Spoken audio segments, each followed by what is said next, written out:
तो हेलो दोस्तों, चलिए यूनिट 8 के रिवीजन में हमारा ये सेकंड पार्ट है। चलिए सोशल मूवमेंट के बारे में पढ़ते हैं। तो सोशल मूवमेंट को कैसे डिफाइन किया जाता है? तो सोशल मूवमेंट को एक सस्टेन्ड, लगातार चलाए जाने वाले कलेक्टिव सामूहिक एक्शन के रूप में देखा जाता है, जो कि स्टेट के अगेंस्ट डायरेक्टेड होते हैं और वो आगे चलकर किसका फॉर्म ले लेते हैं? वो एक डिमांड का फॉर्म ले लेते हैं, जिसके माध्यम से स्टेट पॉलिसीज और प्रैक्टिसेस को चेंज करने की डिमांड रखी जाती है। जो सोशल मूवमेंट टर्म है, उसको लॉरेंज वान स्टीन के द्वारा सबसे पहले इंट्रोड्यूस किया जाता है। MS राव 1979 में एक बुक लिखते हैं, social movement and social transformation, a study of two backward classes movement in India. तो एक महत्वपूर्ण बुक है। घनश्याम शाह तो सोशल मूवमेंट के से रिलेटेड ये महत्वपूर्ण स्कॉलर हैं, इनको याद रखिएगा, इनका नाम बस याद रखिएगा, ये भी बहुत महत्वपूर्ण है। Ghanshyam Shah, social movement in India 1990 में, social movement and the state 2002 में, और दलित आइडेंटिटी एंड पॉलिटिक्स 2000 में। तो ये महत्वपूर्ण बुक्स हैं उनकी, याद रखिएगा। चलिए ट्राइबल मूवमेंट को देख लेते हैं। तो जो ट्राइबल मूवमेंट हुए हैं भारत में, उन्हें 3 फेजेस में डिवाइड किया जा सकता है। फर्स्ट फेज जो कि 1795 से 1860 के बीच में होता है। सेकंड फेज 1860 से लेके 1920 के बीच में, और थर्ड फेज 1920 से लेके 1947 तक।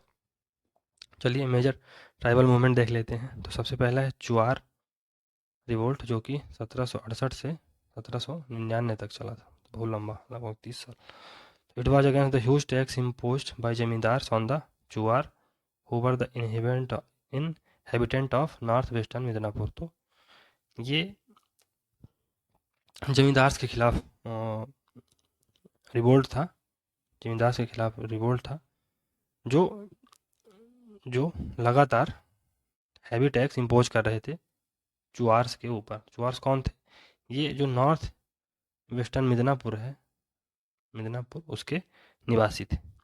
कोल रिवोल्ट को देख लेते हैं। तो ये 1829 से 1839 के बीच में हुआ, और कोल जो ट्राइब है वो छोटा नागपुर पठार में रहती है।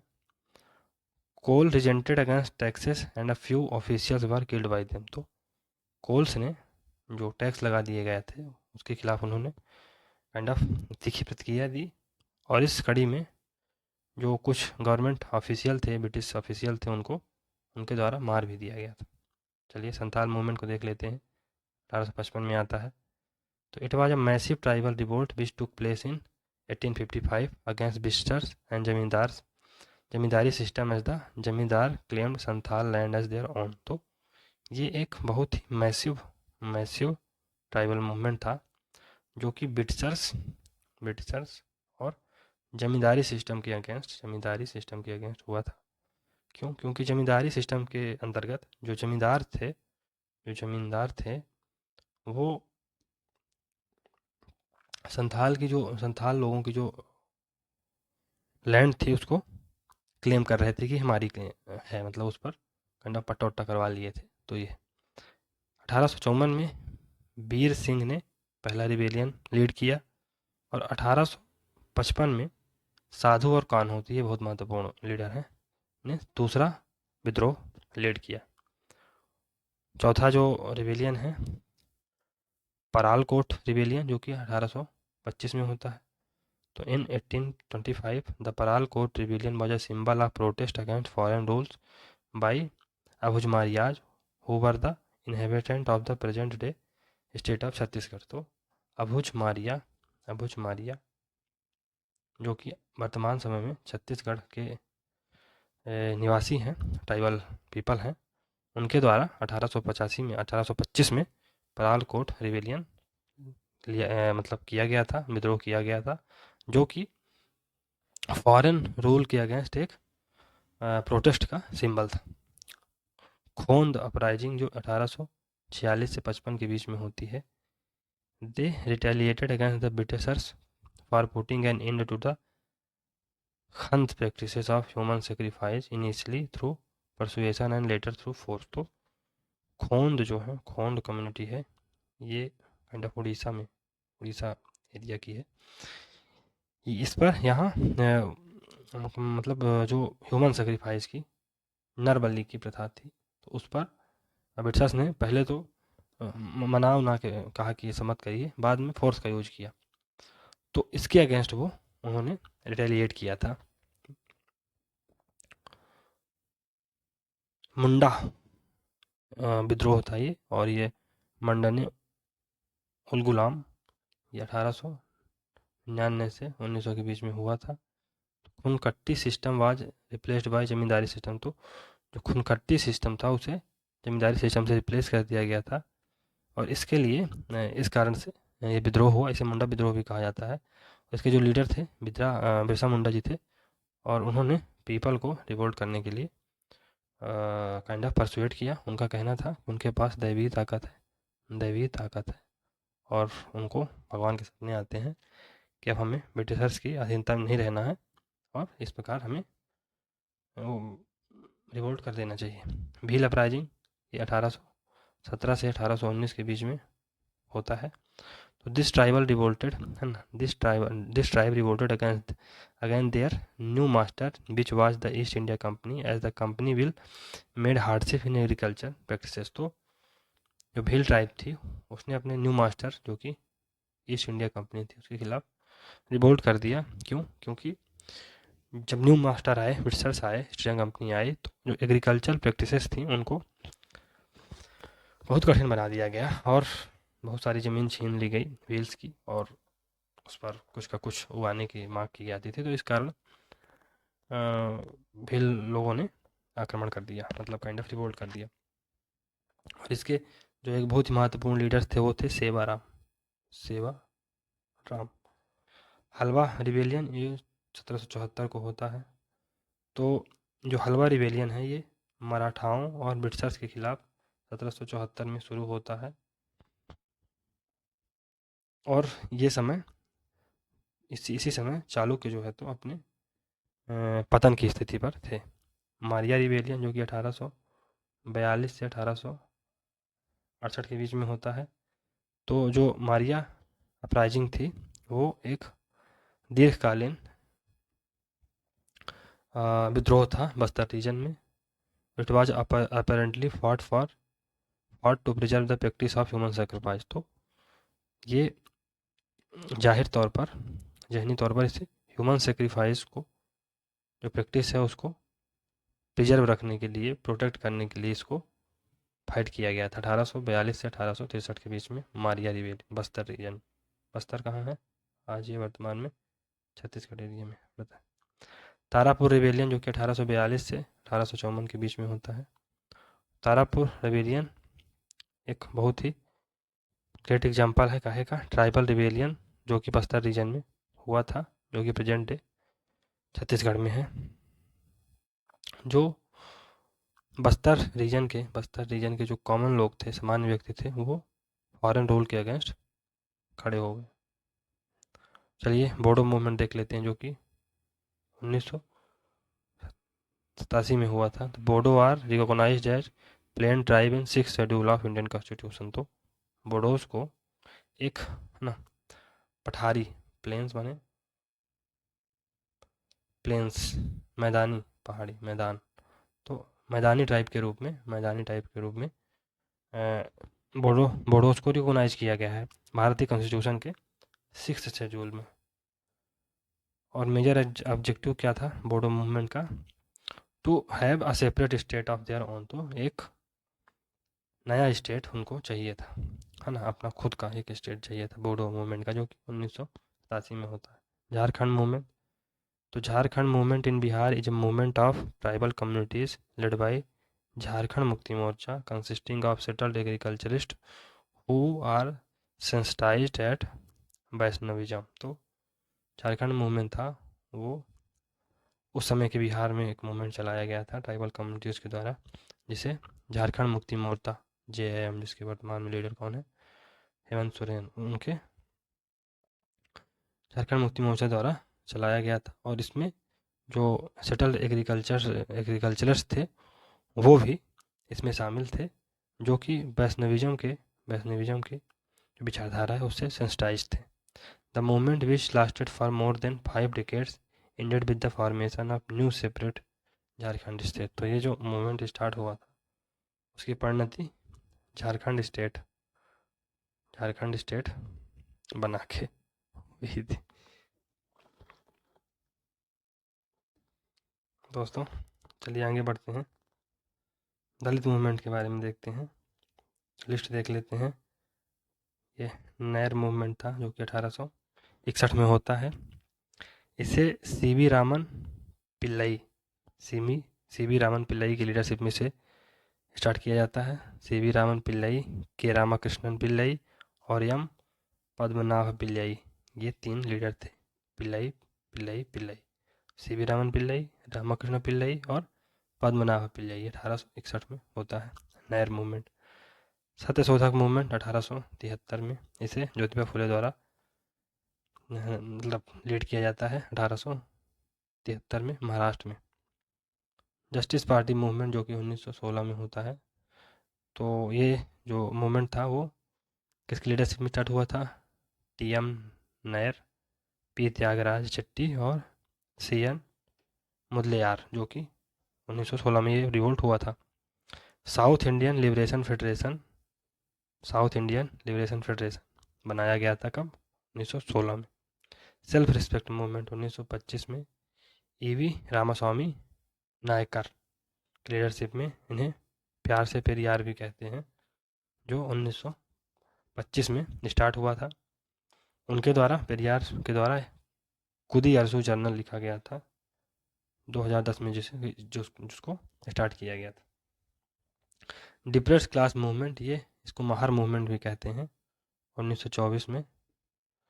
तो इसे बी आर अम्बेडकर की लीडरशिप में 1924 में चलाया गया था। और एक डिप्रेस्ड क्लास इंस्टीट्यूशन 1924 में बनाया गया था। इसमें जो मराठी फोर्टनाइटली बहिष्कृत भारत 1927 में स्टार्ट होती है। तो ये मराठी जो 15 दिन में एक पत्रिका आती थी, तो वो बहिष्कृत भारत, उसको 1927 में स्टार्ट किया गया था। और समाज समता संघ SS, ये 1927 में इसको भी बनाया जाता है। किसके द्वारा? बी आर अम्बेडकर के द्वारा। कांग्रेस हरिजन मूवमेंट, ये 1932 में स्टार्ट होता है।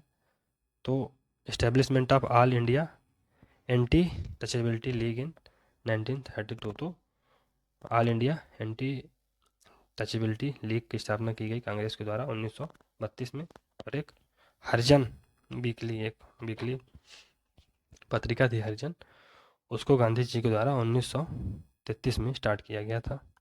इंडिपेंडेंट लेबर पार्टी, तो 1936 में बी आर अम्बेडकर ने इंडिपेंडेंट लेबर पार्टी को बनाया, जो कि जिसपे मतलब which included all depressed section of the society, Dalit, non Brahmin, peasant and workers. तो ये इंडिपेंडेंट जो लेबर पार्टी थी, इसमें सभी डिप्रेस्ड सेक्शन इसमें इन्वॉल्व थे। For example Dalit, non Brahmin, जो कृषक वर्ग था, वर्कर्स थे। लेकिन was unable to consolidate and resolve differences between Dalits and non Brahmin. तो ये अपने आप को कंसोलिडेट करने में असफल रही, और जो दलित थे और जो नॉन ब्राह्मण थे, उनके बीच जो डिफरेंसेस थी, इनको भी रिजॉल्व करने में असफल रही। इसके कारण ये थोड़ा सा फेल हो गई। दलित पैंथर मूवमेंट, ये 1972 में होता है। With the emergence of Dalit panthers in 1972, the first wave of new anti caste movement came into existence. तो दलित पैंथर्स के अस्तित्व में आने से 1972 में जो एंटी कास्ट मूवमेंट था, उसकी एक नई वेव अस्तित्व में आई। और विच कंप्राइज्ड ऑफ यक्स अनटचेबल्स यूथ ऑफ महाराष्ट्र। तो जो यक्स अनटचेबल यूथ थे, जो पहले के अनटचेबल यूथ थे महाराष्ट्र में, उनके द्वारा यह बनी पार्टी थी।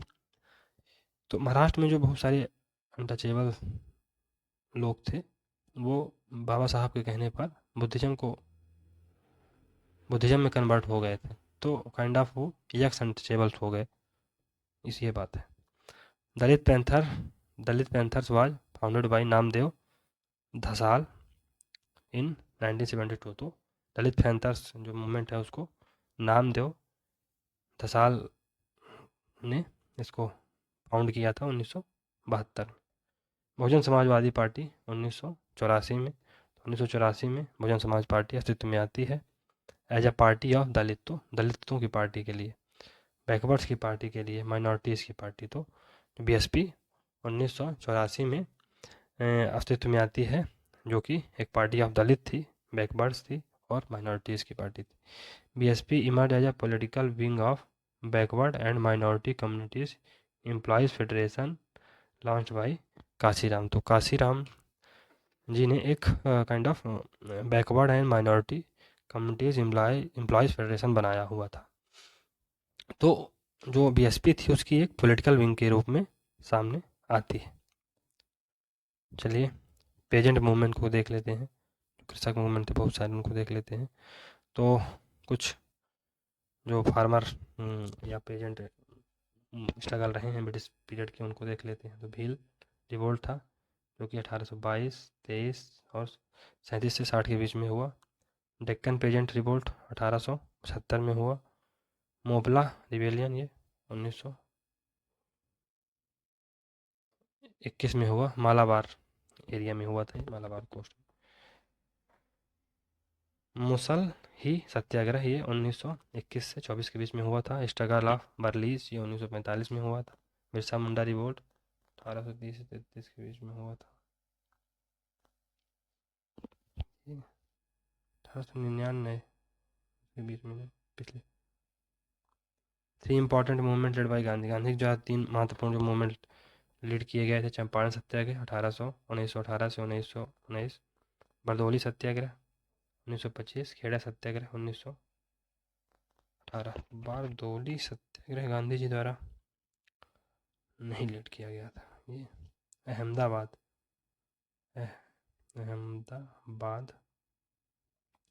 मिल वर्कर्स जो मूवमेंट था वो गांधी जी के द्वारा 1917-18 में लीड किया गया था। ये बारदौली सत्याग्रह आई थिंक सरदार पटेल जी से रिलेटेड, इसको चेक कर लीजिएगा। Post independent India's farmer movement. तो स्वतंत्रता के बाद कुछ जो फार्मर मूवमेंट हुए उनको देख लेते हैं। तेलंगाना मूवमेंट जो कि 1946 से 1951 के बीच में होता है। तेभागा मूवमेंट 1946 से 1949 के बीच में होता है। कागोडू सत्याग्रह 1951 में होता है। नक्सलवाड़ी मूवमेंट 1967 में। और लालगढ़ मूवमेंट 2009 में। जो 2020 में फार्मर प्रोटेस्ट हुआ है उसके बारे में देख लेते हैं। तो farmers in India protested against the 3 new agriculture related laws which were as follows. तो जो फार्मर्स थे, कृषक थे भारत के, उन्होंने जो 3 agriculture law government of India के द्वारा लाए गए थे उनके खिलाफ विद्रोह किया था, उनके खिलाफ काइंड ऑफ प्रोटेस्ट दर्ज किया था, विद्रोह किया था। पहला था farmers produce trade and commerce जो कि प्रमोशन एंड फैसिलिटेशन बिल था। दूसरा farmers empowerment and protection agreement of price assurance and farm service bill 2020 और एसेंशियल कमोडिटी अमेंडमेंट बिल 2020। तो ये 3 महत्वपूर्ण बिल थे। बाद में तो सरकार ने इनको वापस ले लिया था, तो इनका कोई अस्तित्व रह नहीं गया। वुमेन्स मूवमेंट को देख लेते हैं। तो इम्पॉर्टेंट नेशनल वुमेन्स ऑर्गेनाइजेशन कौन कौन से हैं इनको देख लेते हैं। तो भारत महिला परिषद जो कि 1904 में बनती है। भारत स्त्री महामंडल 1909 में। वुमेन्स इंडिया एसोसिएशन 1917 में। National council of women in India 1925। All India women conference 1927। Kasturba Gandhi national memorial trust the special marriage act 1954। The Hindu marriage and divorce act 1955। तो चलिए, special marriage act 1954, Hindu marriage and divorce act 1955, adoption act 1956, dowry prohibition act 1961, the indecent representation of women prohibition act 1986, the commission of Sati prevention act 1986, 1987, protection of women from domestic violence act 2005, sexual harassment of women at work place prevention prohibition and redressal act 2013 और criminal law amendment act 2013। तो कुछ ये महत्वपूर्ण act थे और कुछ महत्वपूर्ण organisation थे जिनके बारे में, जिनके सन के बारे में जानना जरूरी है। इसको एंटी रेपला भी कहा जाता है। चलिए आगे बढ़ते हैं। स्टेट के रीऑर्गेनाइजेशन के बारे में देख लेते हैं। तो 3 बहुत ही महत्वपूर्ण कमीशन गठित हुए हैं। 1948 में एस के धर की अध्यक्षता में एक कमीशन हुआ। इसके मेंबर कौन कौन से थे? तो जगत नारायण लाल और पन्ना लाल इसके महत्वपूर्ण मेंबर रहे हैं। और इन्होंने जो लैंग्वेज के आधार पर स्टेट बनाने की जो आइडिया है उसको रिजेक्ट कर दिया था। नहीं, लैंग्वेज के आधार पर नहीं बनाया जाए। जेबीपी कमेटी जो कि 1948 में ही बनती है, इसके मेंबर कौन कौन से थे? तो इसके थे जवाहरलाल नेहरू, वल्लभ भाई पटेल और पिटाभी सीतारमैया। तो इसे जेबीपी कमेटी कहा जाता है। इसने भी लैंग्वेज को स्टेट बनाने का आधार रिजेक्ट कर दिया। फजल अली कमीशन 1953, फजल अली की अध्यक्षता में। इसके अदर मेंबर थे के एम पणिक्कर और के एन होंजरू। तो इनका रिकमेंडेशन था Fazal Ali commission for the first time accepted language as the basis for reorganisation of state. तो फजल अली कमीशन ने लैंग्वेज को स्टेट के रीऑर्गेनाइजेशन के लिए एक महत्वपूर्ण फैक्टर माना, एक्सेप्ट कर लिया। लेकिन उन्होंने एक लैंग्वेज, एक राज्य की मांग को ठुकरा दिया कि एक लैंग्वेज के लिए एक स्टेट हो। ये गलत है। स्टेट में एक लैंग्वेज हो चल जाएगा, लेकिन एक लैंग्वेज के आधार पर एक स्टेट बने वो नहीं। क्यों? क्योंकि इतनी सारी लैंग्वेज हैं, तो कितने स्टेट बनेंगे? On the basis of recommendation of 1956 state reorganisation commission. तो जो 1956 में स्टेट रिऑर्गेनाइजेशन कमीशन बना था, उसकी रिकमेंडेशन के आधार पर 14 स्टेट और 6 यूनियन टेरिटरी को क्रिएट किया गया। चलिए थोड़ा सा क्रोनोलॉजी देख लेते हैं किस प्रकार स्टेट्स को रीऑर्गेनाइज किया गया था भारत में। तो 1953 में आंध्र प्रदेश को बनाया गया और ये पहला स्टेट था जिसे लैंग्वेज के आधार पर बनाया गया था। एक महत्वपूर्ण बात है। 1960 में बॉम्बे स्टेट को महाराष्ट्र से और गुजरात से अलग करके बनाया गया था। तो मतलब बॉम्बे स्टेट, महाराष्ट्र और गुजरात, जो पहले बॉम्बे स्टेट था 1960 से 60 तक, उसको अलग करके महाराष्ट्र और गुजरात बनाया गया। 1963 में नागालैंड को असम से कार्व आउट करके बनाया गया। 1966 में हरियाणा और हिमाचल प्रदेश को पंजाब स्टेट से, जिसको पेप्सू कहा जाता था, से कार्व आउट करके बनाया गया 1966 में। 1972 में मेघालय, मणिपुर और त्रिपुरा को बनाया गया। 1975 में सिक्किम भारत का हिस्सा बना। चलिए 1987 में गोवा, अरुणाचल प्रदेश स्टेट बन जाते हैं। 2003 में 2000 में सन 2000 में 3 नए स्टेट बनते हैं। उत्तरांचल, जिसे बाद में उत्तराखंड के नाम से जाना जाने लगा, यूपी से, झारखंड बिहार से, छत्तीसगढ़ मध्य प्रदेश से। 2014 में तेलंगाना बनाया गया आंध्र प्रदेश से और ये भारत का 29वां राज्य बना। 2019 को 5 अगस्त 2019 को जम्मू कश्मीर को यूनियन टेरिटरी बना दिया गया, जिसके पास एक लेजिस्लेचर होगी। और लद्दाख यूटी बन गया, जिसकी कोई लेजिस्लेचर नहीं होगी। तो 2023 में भारत में टोटल 28 स्टेट और 8 यूनियन टेरिटरीज हैं। चलिए जो प्रपोज डिमांड है स्टेटहुड की उसको देख लेते हैं थोड़ा सा। तो ये काइंडा थोड़ा सा इलेवेंट है, लेकिन देख लेते हैं एक बार। अवध से उत्तर प्रदेश की बात की जा रही है। हरित प्रदेश उत्तर प्रदेश से ही इसको निकाला जाएगा, आ चुका है, रिलेवेंट नहीं। पूर्वांचल, इसको भी उत्तर प्रदेश से निकालने की बात की जा रही है। बघेलखंड मध्य प्रदेश और उत्तर प्रदेश के एरिया से निकाला जाएगा। बुंदेलखंड, ये भी मध्य प्रदेश उत्तर प्रदेश से निकाला जाना है। मालवा, तो मालवा को मध्य प्रदेश और राजस्थान से। मरु प्रदेश, राजस्थान, मरु मतलब काइंड ऑफ सैंड होती है, तो राजस्थान में सैंड पाई जाती है, तो राजस्थान ये याद कर सकते हैं। बोडोलैंड असम, गारोलैंड मेघालय, चकमालैंड मिजोरम, गोरखालैंड वेस्ट बंगाल, जंगल महल वेस्ट बंगाल, कोडागू कर्नाटक से, कोडागू नाडु फ्रॉम तमिलनाडु, तो कोडागू कर्नाटक से, कोंगू नाडु ये तमिलनाडु, कोसल उड़ीसा से, रायलसीमा आंध्र प्रदेश से, सौराष्ट्र गुजरात से, विदर्भ महाराष्ट्र से। तो ये कोई महत्वपूर्ण स्टेटहुड की डिमांड है। चलिए दोस्तों, इस प्रकार से हम यूनिट